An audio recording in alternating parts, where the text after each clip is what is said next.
Hai Sobat Info, bentuk uang sebagai alat pembayaran terus mengalami evolusi dari waktu ke waktu.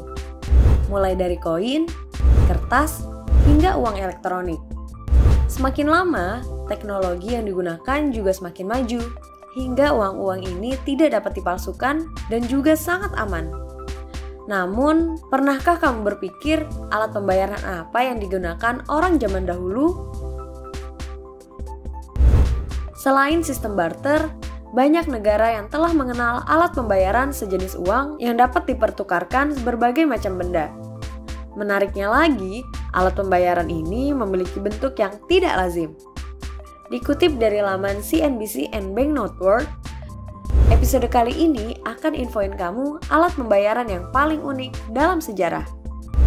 Jangan lupa untuk klik tombol subscribe dan aktifkan lonceng notifikasi biar kamu gak ketinggalan video terbaru dari Info Gila.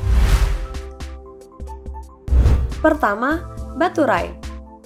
Semakin kesini, penggunaan uang receh sebagai alat pembayaran mulai ditinggalkan karena dianggap kurang praktis untuk dibawa kemana-mana. Padahal zaman dahulu pernah digunakan alat-alat pembayaran berupa cakram batu kapur besar dengan lubang di tengah dan diameternya mencapai 12 kaki atau 3,7 meter. Beratnya pun mencapai 8 ton. Nah, alat pembayaran ini pernah berlaku di Pulau Yap di Kepulauan Solomon. Nilai dari uang ini terletak pada ukuran serta apa yang diperlukan untuk mendapatkannya. Tapi tenang, uang berukuran jumbo ini tidak perlu dibawa ke sana kemari untuk berbelanja. Batu-batu ini tetap berada di tempat, hanya saja kepemilikannya yang berubah. Kedua, bata teh.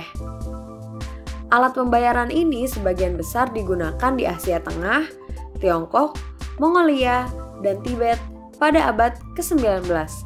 Batu bata teh dibuat dengan mengompresnya ke berbagai jenis daun teh dan digunakan untuk membeli ternak, pakaian, atau melunasi utang.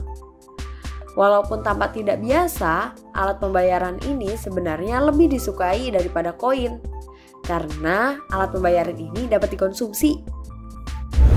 Ketiga, keju Parmigiano Reggiano. Orang Italia sangat menyukai keju.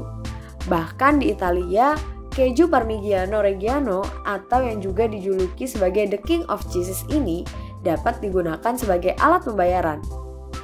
Bank Italia Banco Emiliano mau menerima keju ini sebagai jaminan untuk pinjaman pribadi, sehingga memberi petani uang tunai yang mereka butuhkan sampai mereka dapat membayarnya kembali dengan jaminan berupa keju. Kemudian, jika petani gagal membayar pinjaman, bank harus menjual keju dengan harga $300 atau sekitar 4.430.000 per roda. Uniknya lagi, tempat penyimpanan bank yang berisi keju senilai $187 juta atau 6,76 triliun ini telah 3 kali dilanda kasus percobaan pencurian. Yang terakhir terjadi pada tahun 2009. Selain itu, antara November 2013 dan Januari 2015, geng kejahatan terorganisasi mencuri 2039 roda Parmigiano Reggiano dari gudang di Italia Utara dan Tengah. Keempat, kerang. Di Kepulauan Solomon, tepatnya di Laguna Langa-Langa, kerang telah digunakan sebagai mata uang sejak sekitar 1200 sebelum Masehi. Yang lebih menarik, satu untai kerang bernilai $1.000 Solomon, yang kira-kira sama dengan $117 Amerika. Kerang-kerang ini sangat dihargai oleh penduduk setempat, sehingga biasanya dibuat sebagai perhiasan, kemudian digunakan untuk ditukar dengan ternak atau tanah, atau bahkan digunakan sebagai mas kawin.